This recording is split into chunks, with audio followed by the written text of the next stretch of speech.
Welcome to the Veterinary Culture Lab, where science meets real-world application. I'm Andi Davison. And I'm Josh Weissman. Together, we'll show you an evidence-based blueprint for renovating culture in your veterinary team, one episode at a time. Do you want to find a unicorn clinic? Or better yet, build one? These magical places, they're not built on perfect days or fancy equipment. They're built on relationships. And today we're unpacking the science of relational maintenance and why connection might just be the magic ingredient after all. Well, hello there, Josh. How are you today? Oh, Andi, I'm doing pretty good. How are you today? I don't know. Andi, that made me kind of, you sure? Dude, so, okay, the Oura ring, you know how this thing works, right? So the Oura ring, I've actually really been kind of priding myself recently. You and I have been on this like stretch of travel and all of this craziness, and there's just a lot going on in the world and in our lives. And I've been priding myself on every day I wake up and I check the Oura ring, and sometimes the sleep scores are, good, and sometimes they're not so good, but it always says like resilience is strong. This week, after a trip to Appleton, Wisconsin, to visit my longest running group of friends who I've known for like 35 years now, so now I am aging myself. I got back from this weekend of, craziness and devolving back to high school age. And I woke up Monday morning, maybe it was Tuesday morning, and my Oura ring said, "There are signs." Now, they were, luckily, I told Greta this, and Greta was like, were they major or minor? They were minor signs, but I don't feel a hundo. Like, I don't think I'm sick. I don't think things are going downhill, but no, Oura, she knows what she's saying. Oura was like, Josh, you're not 20 anymore, and I know what you did in Wisconsin. Yes, exactly. That is fair. You tried to be a kid again. How dare you? I did. I had an entire alcoholic beverage. Whoa, she freaked out. I know. That'll do it. Yeah, that'll do it. That'll do it. But that's actually not what I want to tell you today, because I had a really cool experience today that I think that you will very much appreciate. I don't know what's happened to me. I think you know this about me. I get fascinated by weird technologies and like interesting things. And lately I've been like really thinking about like 3D printers. Do you guys, I've never asked you, do you have a 3D printer? I don't, but I have a really good friend whose son Miles has a 3D printer, and it is it's insanity, like the stuff they do and all the different programs and the toys and the things. So yes, I'm familiar with the 3D printer. Have you recruited Miles to print something specific for you? I have. Is it horse related or non-horse related? It's not horse related, because we were actually all at dinner one night, and we were talking about the 3D printer, and we were laughing about it. And we were talking about all the things that the 3D printer was going to be able to create, right? It's going to change my life, and it's going to create something that I'd never be able to get before. And I made a joke, and I said, Miles, I think that you should get your 3D printer to print me a Porsche. And that was a joke, right? Like, haha, 3D print me a Porsche. Well, the next time we all hung out, Miles had 3D printed me a Porsche. And it's like, hold on, I'm actually going to show it to you. Hold on. Yeah, I want to see this. This is great. Listeners, Andi is getting said Porsche off of a shelf in her office. This is not a life-size Porsche, but that is pretty awesome. Yeah, that is legit. Like that is the silhouette of a Porsche. That's really cool. It's a 3D printed sort of silhouette drawing of a Porsche. And a really nice one too. Like that one looks very fast. Yeah, like if I'm going to get me a 3D printed Porsche, it's going to be a fast one. It's going to be a fast one. Yeah, I agree. So we giggled about this forever. As you should. Well, I've been looking at 3D printers. There's always like random things around the house that I feel like it would be nice to have a 3D printer. And so, you do what you do, right? You find people like Miles and you ask them about 3D printing and this and that, people who have experience. And I have a friend who is actually the son of Greta's very best friend who has a 3D printer. And so, I wrote to him, I texted him, and I was asking him about his 3D printer and this and that. And he said, it's really amazing, like all the different things that he can do. Like he's created like puzzles and like cool characters from some of the like sci-fi movies and fantasy books and this and that. And he said, you can also like make things like a gun. Like you could print a gun with a 3D printer. And I thought, that's not really that impressive. I mean, I've got a Canon printer that I've had for years. I think I got you on that one. Well, of course, because I kept going on and on about my 3D printer experience. And then it hit me where I was like, wait a minute, this is not about it. Oh, that's fantastic. So you have lots of cannons then around your house. Oh my God, they're everywhere, Andy. Like everywhere. I can blow shit up whenever I need to. Yeah, that's really awesome. Never fails with the dad joke, Josh. Thank you. I'm always excited to see if I can actually get you. I think I have about a 17% success rate. And if by 17 you mean 70, yes. Oh, really? Because God, yeah. Lately it feels like you're kind of on to me. Well, the hard part is that sometimes I think you're telling a dad joke and you're not at all. And I'm like, oh crap, I just totally assumed that was a dad joke and it's not. And I'm like, shit, now I need to actually listen because I kept listening for like the punchline of the dad joke. And it's something that you're actually talking about. So it might be a little bit of that. Like, you thought the Oura ring was a dad joke. I was like, okay, Oura ring. How does that, right? Like I start to think about that. And then I'm like, no, wait, that isn't it. Oh, that's so funny. So something that I've been, doing lately, I don't know if lately is the word because I do enjoy my social media. Sometimes I get a kick out of it, but I have actually been spending some time on the Facebook groups, right? Like the veterinary Facebook groups. And as a technician, I spend a lot of time in the tech Facebook groups. I think it's a really great way to stay connected to the community and kind of hear about what's going on out there. And in these groups, people are sharing stories, they're venting, they're celebrating wins. And of course, they are looking for that mythical creature that everyone seems to be chasing, the unicorn clinic. Now, when somebody posts that they finally found their unicorn clinic, the comments go wild. And every time there are details about why it's a unicorn clinic and what makes it so wonderful, it kind of hits me in the same way. Because it seems like it's not actually about how much they're getting paid. It's not about the caseload. It's not even about the fancy equipment or the break room snacks. It's about the people that they're working with. Because just to be clear, snacks do matter.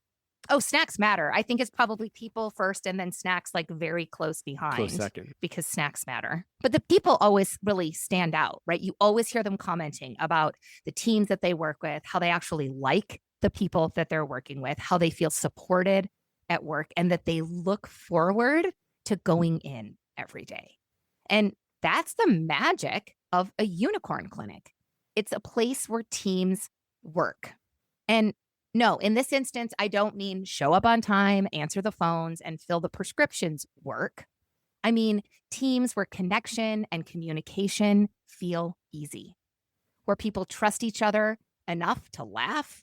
They trust each other enough to make mistakes and still have each other's backs. And that makes me wonder, what is the secret here? What elevates those teams and those clinics to unicorn status? Because they're not immune to stress, long hours, or tough clients. They totally have those too. But somehow they manage to hold on to joy and empathy and purpose through all of that. Now, Josh, I'd love to hear your thoughts here because you've been in and around a lot of veterinary teams. And likely some of those teams have clicked and some of them haven't. Have you ever worked in or even alongside a team with that unicorn energy? Yeah, I can think of a couple, one recent and one a little bit further back. I'll focus on the one further back and maybe we can circle back to the more recent one if we have to later. This was a practice that I encountered for the first time, like sort of just coming out of COVID. So this was probably 2022-ish. And I ran into them. There was a group of them, 15 or 16 from the hospital, including the hospital owners that were attending a conference all together. What I didn't know, I learned later, was that the owners had paid for all of these team members to come to this conference, including board, like everything. And I got to chatting with them. They attended some of my talks. I got to chatting with them. And the thing that really stood out to me in the conversation with the owner, this is a large practice. At the time, it was probably around 80 team members. And going into COVID, they ran into a lot of the same stressors that everybody else faced. So to your point, it's not like they're immune from this stuff, right? Like they face the high workloads, the high demands, the uncertainty, the changes, the stress that comes along with this, just like anybody else. But what stood out was that this hospital, from like the onset of COVID in early 2020 till when I met them towards the end of, I think, 2022, that like 2+ year period, they had a grand turnover rate, not annual, a grand turnover rate of 4%. Like they lost 4% of their team in that 2+ year period. Like it was amazing. Wow. I Yeah. later got a chance to actually spend time with that practice in the practice. But that's not the part that I want to tell you about for this. The part I want to tell you about is what happened the day before. So when I went to visit them, I came out a day early to kind of get settled. And the practice owner, realizing this, said, "Hey, we do this event. It's like one of these like Tough Mudder kind of things. We do this event with the whole team. We invite everybody from the hospital. They bring their plus ones. Like it's a whole day thing. We all go out afterwards. Would love for you to join. Like you don't have to compete, but just like come hang out. You know, whatever. You're in town. Why don't you come hang out?" And I agreed. She came and picked me up from the hotel and took me out to this event. And I just basically sat back and watched more than half of the hospital, of their own volition, completely voluntary, show up to this event on a day off and run this crazy race together, all in the same t-shirt. Like they were so proud to be a part of this team and to be doing this activity together. And the next few days in the hospital just echoed that. I mean, it was really amazing. Like I told them by the end of that, I haven't had a desire to go back into clinical practice since I left until now. I would work here. It was a really cool experience. Yeah. Wow. And what was it about the team? Like what kind of energy were they giving off? What were they doing or what were they saying that was really giving off that unicorn energy? Yeah, the only way that I can simply describe it is it felt like there was a lot of love in the building. Like they just really cared about each other. They really wanted to help each other succeed. Sometimes when you see this, though, sometimes it goes a little too far. Like sometimes I feel like teams, they're all about making sure everybody's happy to the detriment of making sure that people actually reach their potential.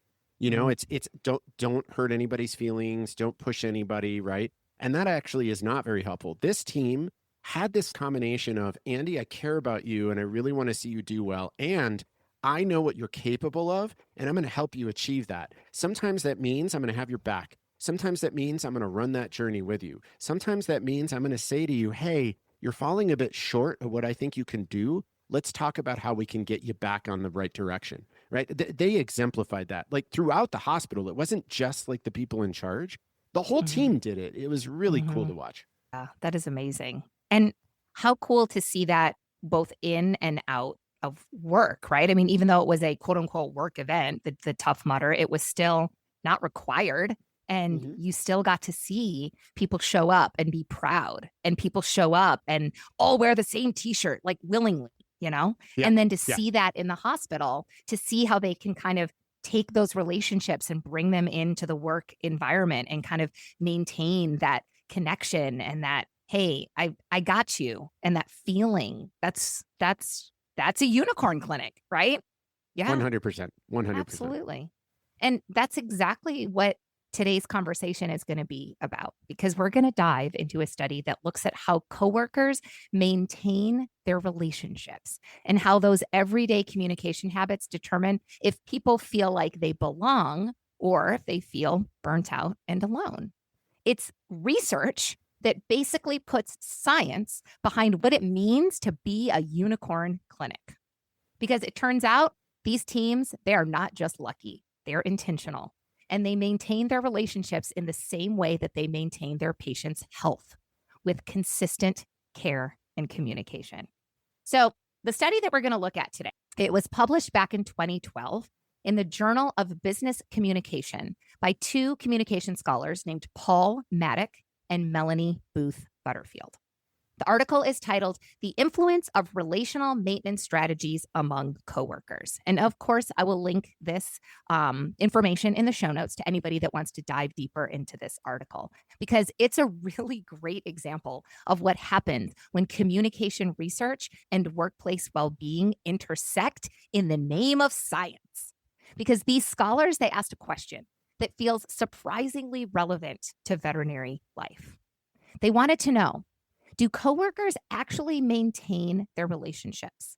And if so, does that effort make a difference in how happy, committed, or connected they feel at work?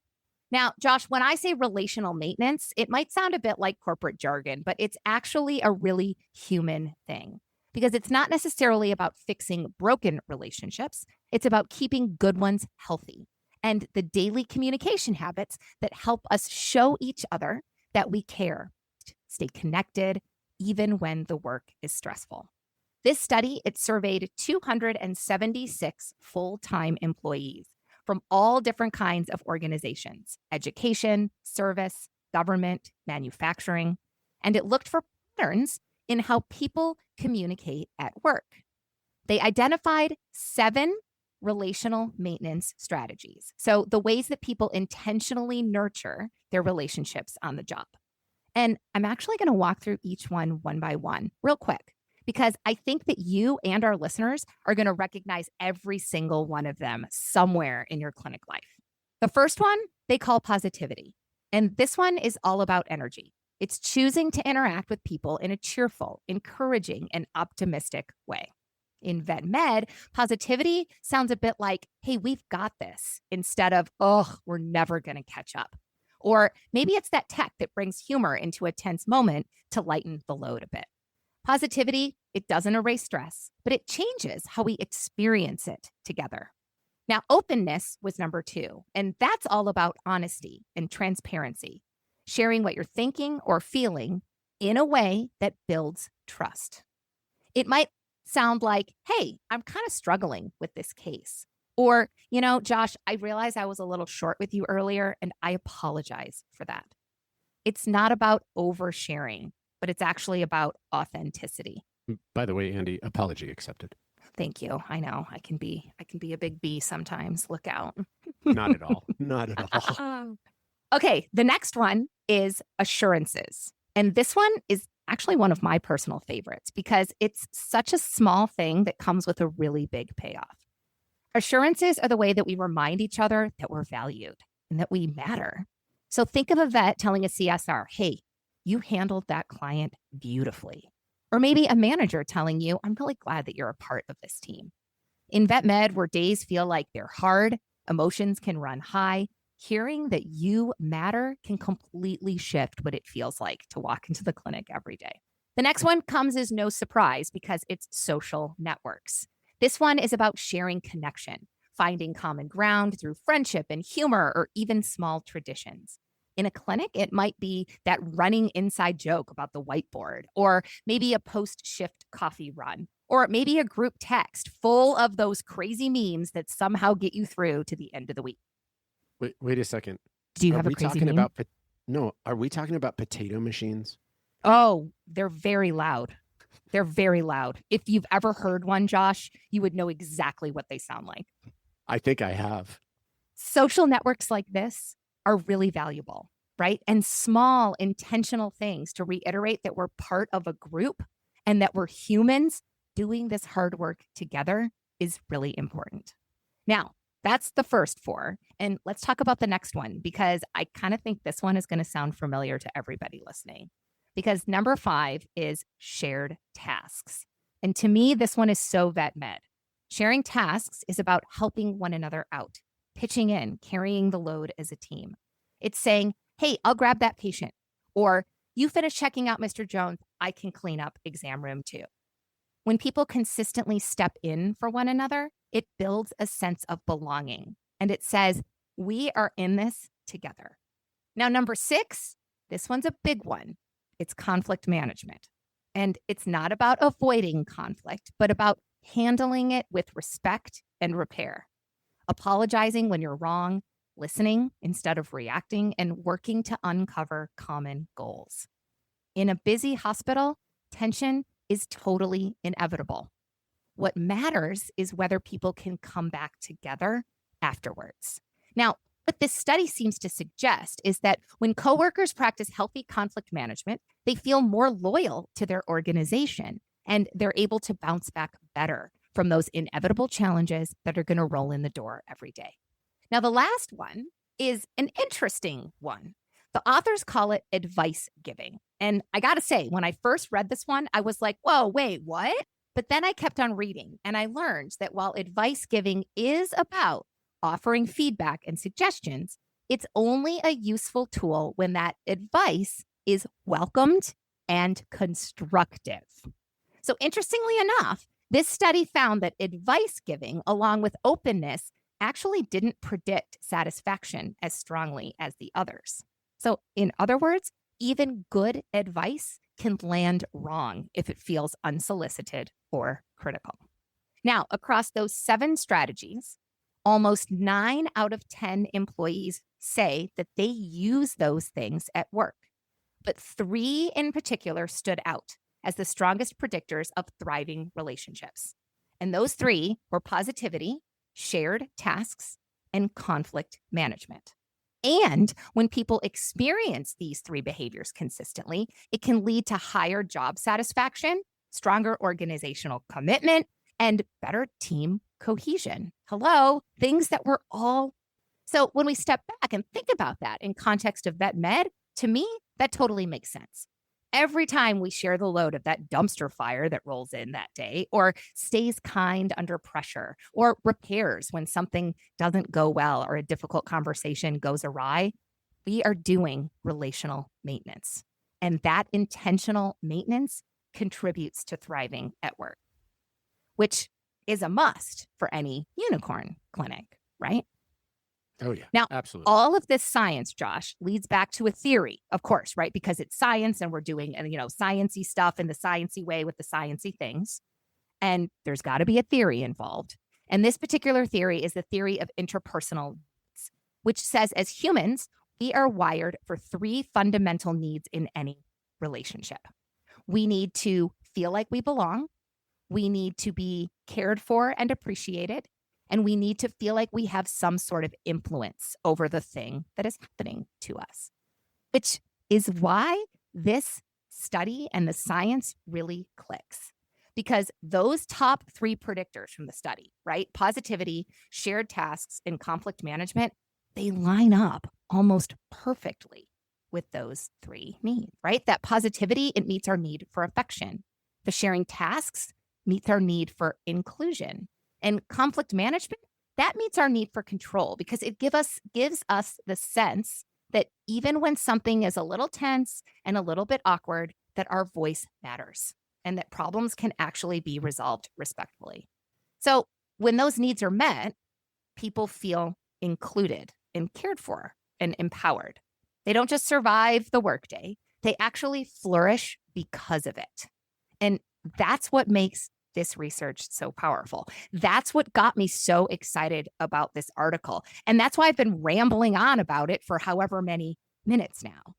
So, Josh, after hearing all of that research and seeing me get all excited about it, I'm willing to guess that you've probably seen some of this actually play out in real life. Was there a time that you experienced any one of these strategies in a way that really stuck with you? Yeah. So, from a witness perspective, there is a practice that we've had an opportunity to work with at Flourish that you would know. And in this particular practice, they have it's a specialty and emergency practice, and they have a surgery room. Now, I'm going to admit something I'm a little embarrassed to say out loud, Andy, but I'm going to own it here. Historically, I have had an impression of surgeons and their teams that is, we'll just say less than positive. Typically, it seems to me that there is this narrative that surgeons and their teams are, how do I put this kindly? Oh, I can guess. Yeah. I think a you little could guess. difficult to deal with.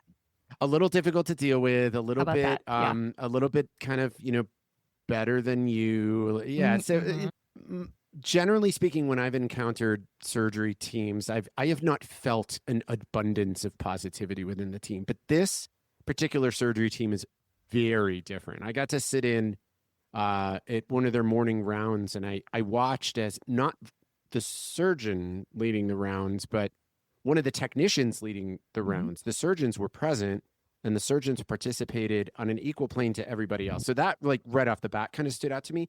But the things that I really noticed was this very routine and pretty consistent practice of positivity and of assurance. They were very, very intentional about focusing on the unique strengths of everybody within the team and recognizing and appreciate those things and how they might have contributed to a prior case or how they would apply to the cases that day. That really stood out to me. And there was a lot of assurance. Assurance on, I know that it might feel like this is a heavy caseload today, but I look out at this room and this is a team that I know can get through this together. Things like that, or assurance directed at a particular technician in front of everyone else. When that technician would express like, hey, the last time I had a case like this, I really ran into some difficulties. I'm super nervous about this. And then everybody sort of jumping in and saying, Andy, listen, I hear you, and I want you to know I'm there with you. Like, I will be there. I will be in the room. I know that you've got this. And if you ever feel like you're, at a moment of struggle, all you got to do is just wave your finger and I'm going to be there to help you out. Right. Like, so I saw a lot of that happening. And then you could see throughout the day how well that team functioned together. There was just, it wasn't overconfidence. It was justifiable confidence that you would see throughout the day. It was really, really cool to see that in action. Well, it sounds like it was, I don't know, I think I'm going to say social confidence, right? Because they were confident that even if I was nervous, even if I needed support, even if I wasn't perfect, there was somebody there that had my back and that was in my corner. Everybody there that had my back. I am never doing this alone. Like, yes, social confidence, I think, is a great way to put it. Yeah, that's great. So in thinking about all of this, right, and letting all of this kind of roll around my mind, and even in thinking about your example, right, because you're saying that the entire surgery department was a part of this, and they were all there and they were all in it together. And yeah, that really lines up to how some of these strategies work when it comes to teams interacting with one another, building those micro moments, right, of trust and empathy and belonging within a team. But it also got me wondering, what about leaders specifically? Because if positivity, shared effort, healthy conflict management are the backbone of these thriving relationships, well, then leadership isn't separate from that. It's actually woven into it. And leaders often model what normal looks like, They set the tone for how people talk to each other and how they share the load and how you manage conflict in this group. And I'm really curious to kind of hear your thoughts here, because when you think of these relational maintenance strategies, how do you see them showing up or supporting the leadership specific side of things? I love that question. And I think that you're spot on. I think that leaders play a critical role in this specifically because of what you said. Leaders are the models of what is normative, what is expected. Whether that is verbalized or not is irrelevant. It's how we show up that tells everybody this is how things are done here. This is what you will likely be rewarded for. And deviation from this will likely meet punishment, right? People notice that. We're social creatures.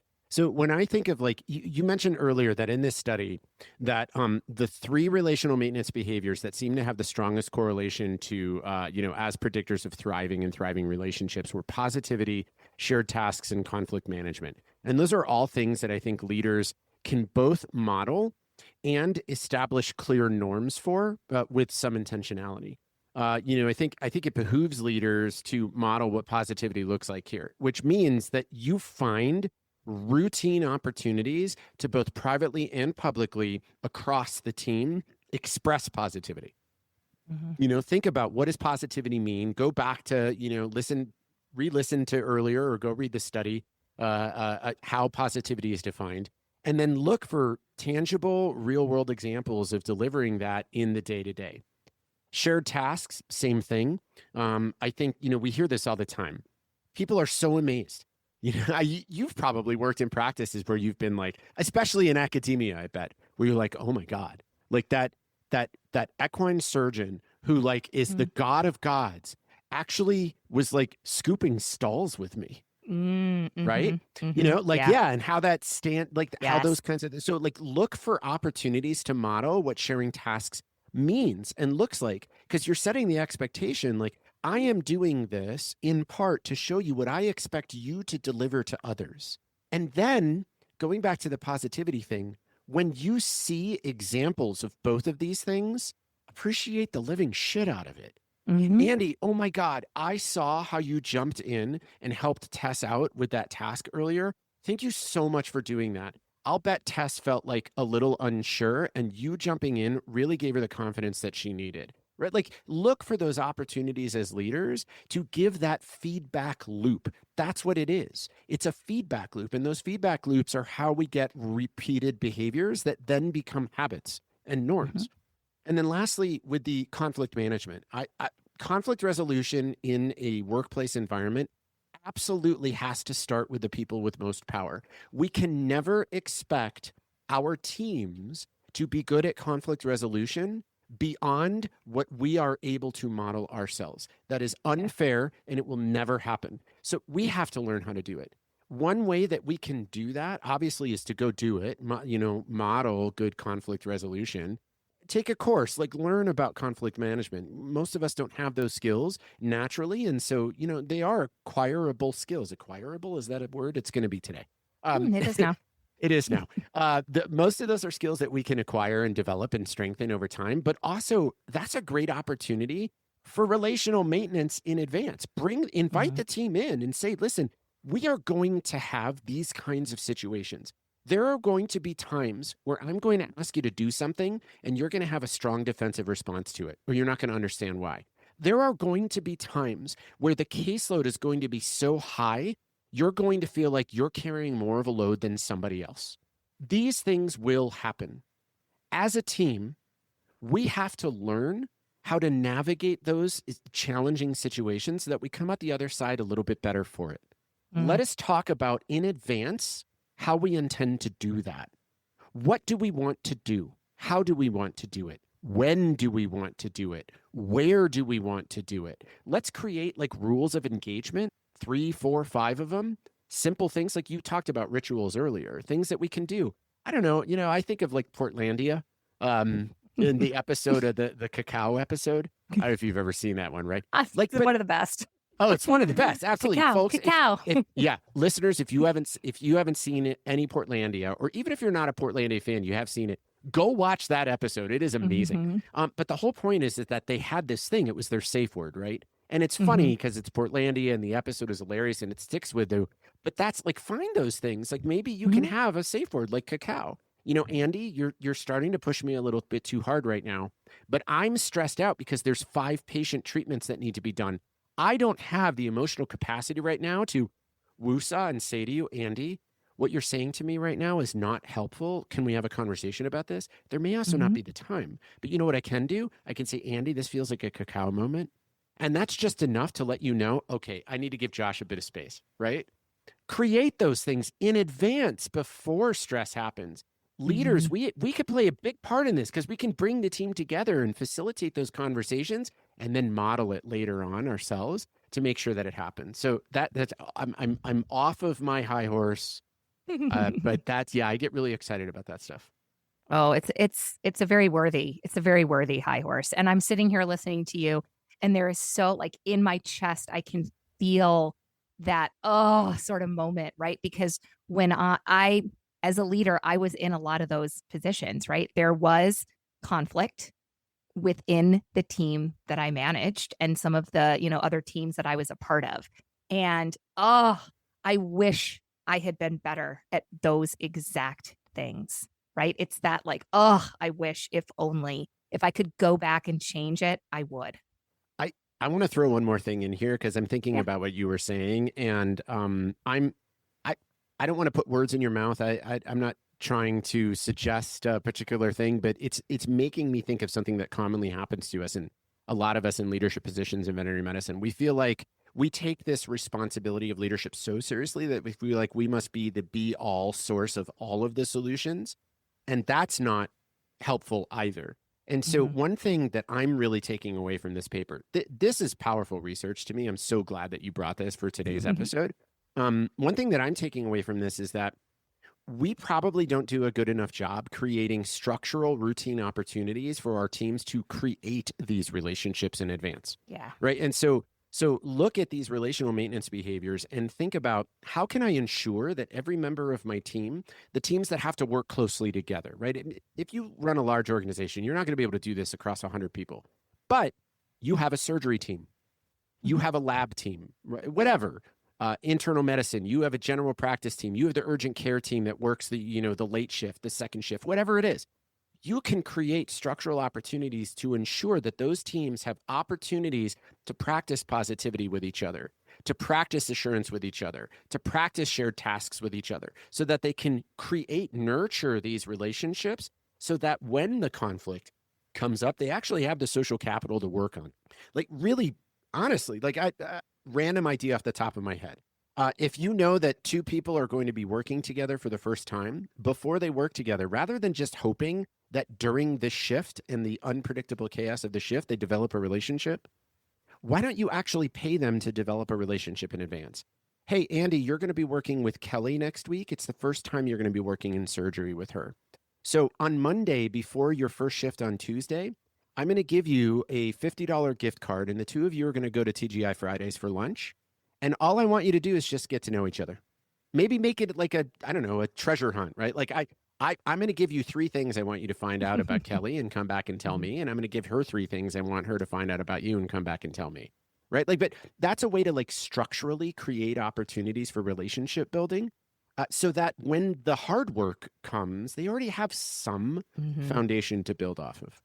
Well, and that's part of the sigh for me, because the crew that I had that, dealt with some of this conflict, they're outstanding, and they absolutely could have benefited from this information.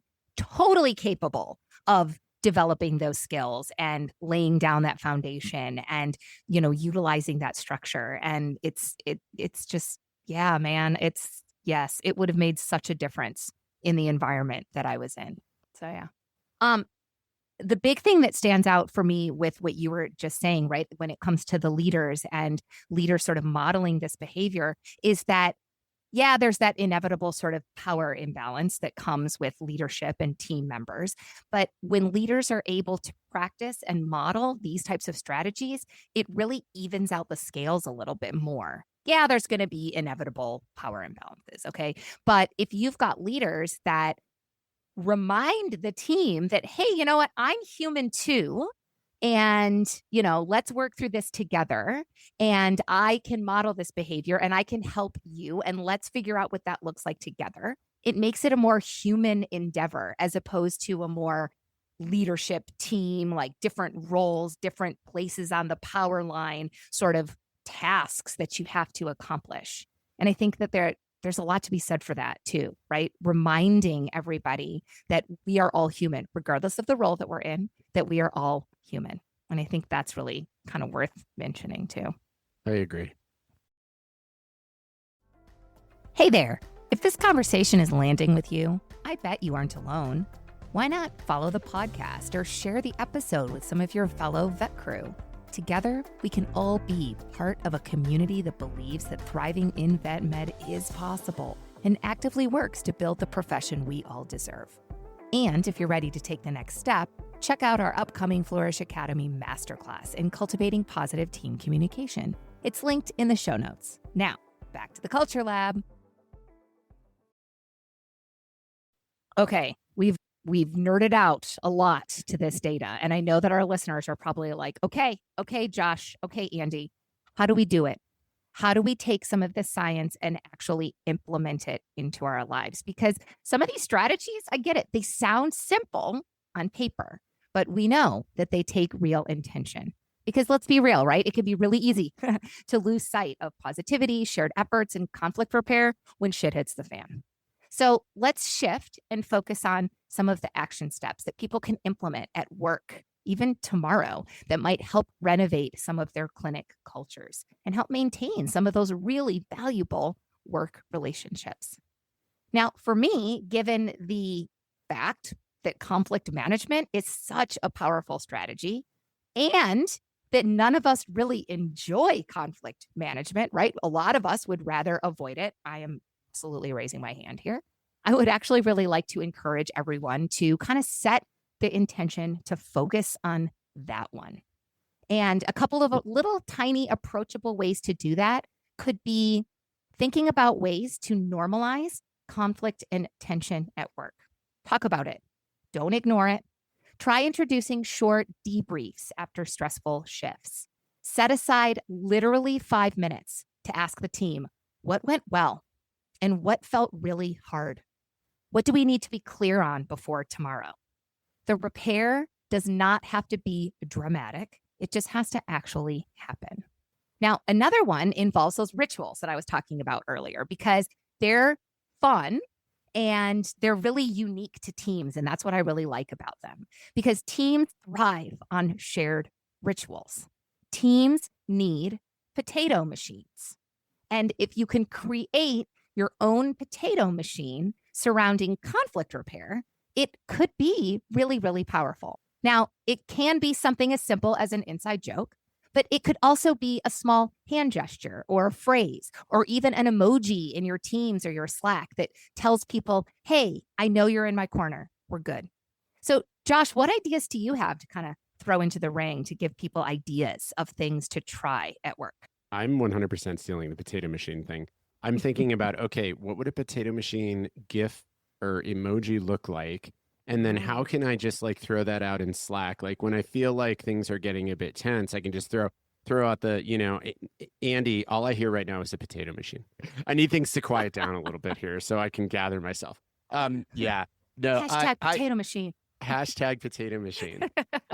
One tangible piece of advice. So I'm going to take the leadership track again to focus on this idea of like modeling things.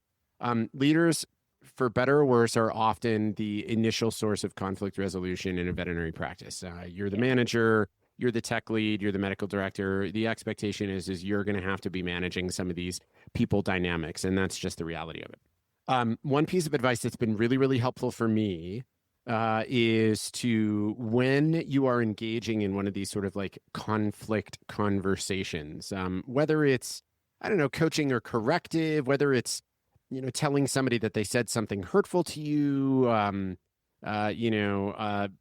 diffusing an interpersonal issue between two team members, it doesn't really matter. Spend a little bit of time in advance thinking about your contribution to the current situation. Now, when I say that to a lot of people, I often get these looks of like, I don't understand. Percy and Tess are arguing. What do I have to do with that? Like, I didn't contribute to that. I wasn't the one that told Tess that she wasn't doing a good job. Like, I wasn't the one that accused Percy of slacking off on his phone. I didn't contribute. That's actually not true. As soon as we're in a position of power, we always are contributing in some way. At the very least, you hired those people, or you allow them to continue working in the workplace. But I want you to find something more than that. So, for example, it could be, I was sitting in my office and I heard Tess make this comment to you, and I didn't come out and say anything to her or check in on you. And I'm really sorry for that. Now, can we talk about how you responded to her? So if you can start with that, like, I played a part in this too. Like, there's something I have to own here. Even if it's small, it's got to be real though. And that could be a real thing. Like, I was in my office, I heard it. I figured you had it, and maybe I should have come and checked in on you, right? Once you own that, you are opening the doors for that person to own their piece too. If we go into a conflict, like a conflict management conversation, with any semblance of a mindset that we are not at fault in any way, and we are trying to fix something in or for someone else, we will get reactance and defensiveness. If we can own our piece, we might still get reactance and defensiveness, but a lot less. And it'll just make it a lot more productive. So yeah, as a leader, get in the habit of thinking of what are the things that are happening in this environment that feel like a conflict to me? And what is my contribution to those things? What are the things I am or am not doing that are allowing those things to happen, or maybe even exacerbating them? And how can I own those things in a genuine, concise way so that I can use that as an opener to have a more coaching conversation of, listen, I didn't check in on you, Andi, and I probably should have done that. And I really apologize. In the future, what you can expect is that when I hear something that I think might be hurtful to you, I'm going to check in on you. Now, you responded to Tess by saying X, Y, Z. Can we talk about maybe different ways that you can respond in the future? Right? That is just a lot more productive conversation. Heck yeah. Heck yeah, it is. And it invites people to willingly have that conversation because they're not being defensive. They're not focusing on that, right? Wow. Yep. So I think what all of this is saying, and I think kind of what this all boils down to, is that maybe unicorn clinics, they're not that unusual fairy tale after all, that they're actually real and they're actually out there, and that they're built on intentional human interaction, one conversation at a time. Now, you know what is unusual though? Doing a happy dance. This week's Florida man is unusual. It's very unusual. I don't know that unusual is the only word I would use to describe this Florida man, but I will let you add your own words after I share the headline. Florida man arrested for pooping on a possum in public. Now, this possum was on the side of the road, and thankfully it was deceased. The police witnessed this man pooping on said possum, who then proceeded to deny the fact that he pooped on the possum at all, right? He was arrested for indecent exposure and carted off to jail for pooping on a poor, defenseless, deceased possum. Unusual. You asked me for, unusual is a good word. You asked me for other words that I would use to describe that. And I would say relieved. I mean, Why? Because he relieved him. I was relieved that the possum was dead. That is because I don't have the words to describe the oddity that story conveys. Yeah. Thank you, Florida man, for keeping us continually entertained. Oh, right. And thank you to all of our listeners for hanging out with us here at the Veterinary Culture Lab. As always, we will include links to the article and some of the other things that we mentioned in the show notes. So check those out. Make sure that you listen and like and subscribe. Tell all your friends and let us know what you think. We want to hear from you. And we'll see you next time on the Veterinary Culture Lab. Bye. See you next time. Thanks for hanging out with us in the Veterinary Culture Lab, powered by the science of workplace well-being and brought to you by Flourish Veterinary Consulting. If today's episode sparked an idea, made you smile, or got you thinking, hey, I should totally try that, let us know. What do you think? Be sure to subscribe, share, and remember, a thriving veterinary culture is possible, and you don't have to build it alone.